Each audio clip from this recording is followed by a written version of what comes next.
Hello, hi everyone. Welcome back to Woo Can Cook. My name is Wesley, and this is a show where we are slowly cooking our way through all of the food from my childhood.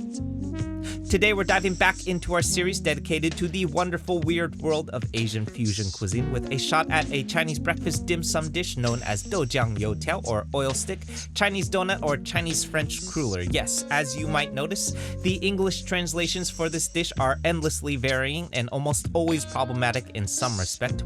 For those unfamiliar though, at its core, Doujiang, referring to soy milk, and Youtiao, referring to oil stick, is a popular Chinese breakfast item featuring a butter and egg-based dough that has been stretched into a long stick and then deep fried and served with a side of either savory soy milk or Xian doujiang or sweet soy milk or Tian doujiang. Now, I've been ordering this stuff off of dim sum restaurant menus all my life, and I can tell you that the most common English translation that I've seen is Chinese donut or Chinese cruller, both of which I think are poor translations because it implies that the dish is meant for dessert, which is entirely inaccurate because the youtiao itself is not actually sweet. If anything, a youtiao is actually more similar to a puff pastry than it is a donut because of its butter-based dough, and I think this also sets some false expectations up when folks order this dish. More often, you'll see youtiao served in some form of savory context. Today we're going to be doing that with some salty and spicy warm soy milk done with a bit of black vinegar, soy sauce, and chili crisp oil. In the past though, you may recognize the youtiao from our Fantuan savory rice rolls and jiambing savory Chinese crepes as well. Finally, as promised, we will absolutely be exploring some weird and surprisingly delicious ways of smashing this dish into other food cultures because after all, it is essentially just a deep fried piece of dough. So we're gonna run through some of my favorite ways to lean a little bit harder into the mistranslation that a youtiao is a Chinese donut by actually turning it into a donut. Okay, so let's get into it.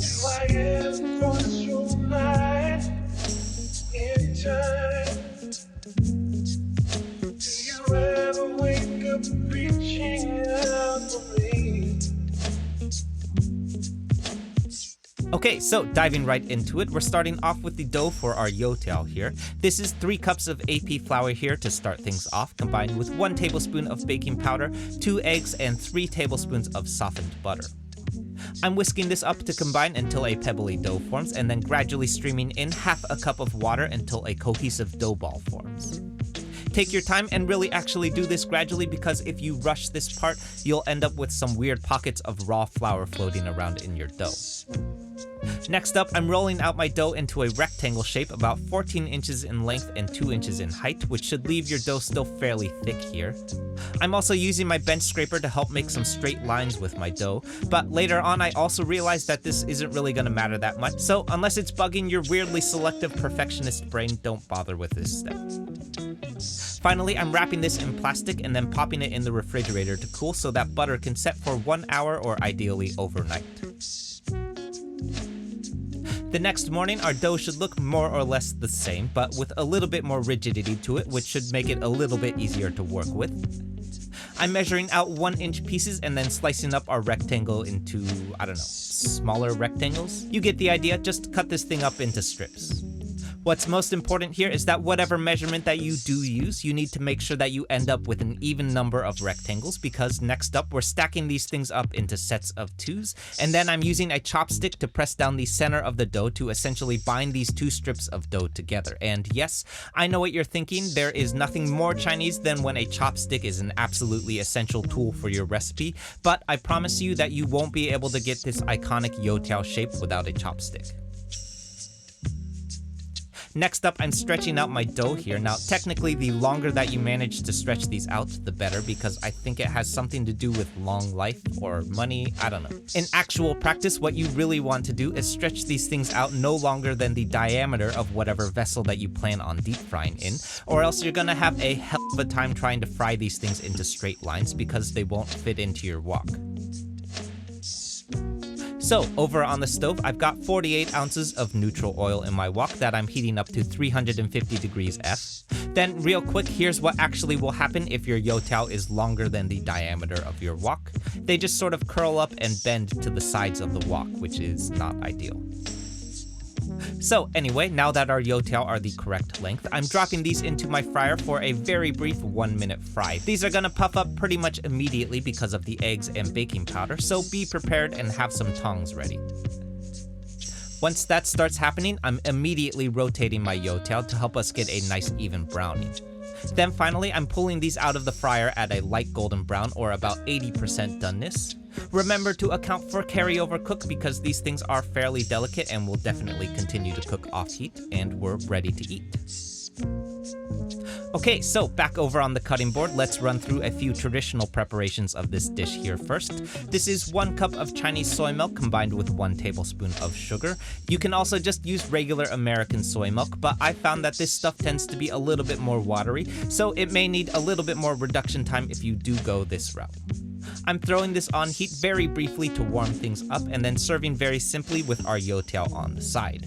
This is a quick and simple preparation and honestly my personal favorite way of eating this dish because it's the way that I always ate it when I was a kid. The youtiao will get softer and more tender from soaking in the soy milk for a really subtle sweet and savory combination, and it's just a classic comfort food for me that really reminds me of those weird Sunday mornings when my parents dragged me out to SF Chinatown to eat dim sum with my grandparents when really I wanted to be home playing Final Fantasy. Next up, as promised, here's our slightly more complicated savory Xian doujiang and youtiao.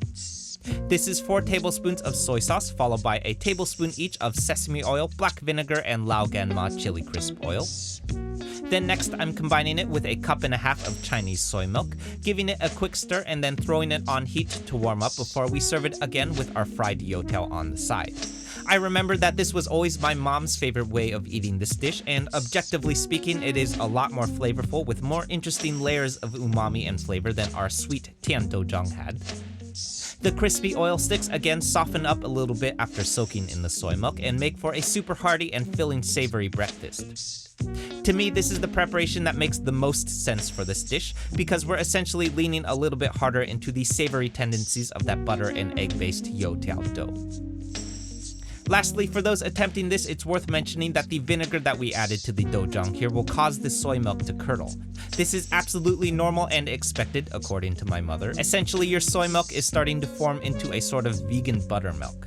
If this really bothers you, you can either omit the vinegar and it won't curdle like this, but again, it's totally normal, and remember that tofu is essentially just solidified soy milk, so don't panic if this happens in your own attempts. Okay, so finally, last up as promised, let's take a look at some fun fusion ideas for our Chinese donuts. Now again, there's nothing inherently sweet about our youtiao, but at its core, we essentially have an unglazed and unfinished donut with no toppings on it, so let's add some toppings. First up, I've got some demerara sugar, or in other words, the sugar that you put in your coffee. These sugar granules are going to be slightly larger for some nice texture, but you can also just use plain white sugar too if that's what you've got. I'm tossing this with a shake of cinnamon and then tossing our youtiao in it for a nice cinnamon sugar coating.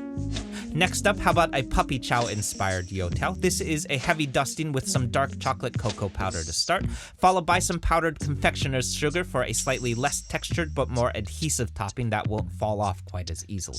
Finally, last up, rounding this all out, how about a cinnamon and powdered sugar version? Is that the same thing? I know, this is starting to get lazy, but you know, you get the idea. It's a donut, so put donut toppings on it. Personally, I thought that those demerara sugar and cinnamon ones were the best ones of the bunch because we essentially just made churros, but get creative and try and ignore the sound of Chinese grandmothers everywhere rolling over in their graves while you make these.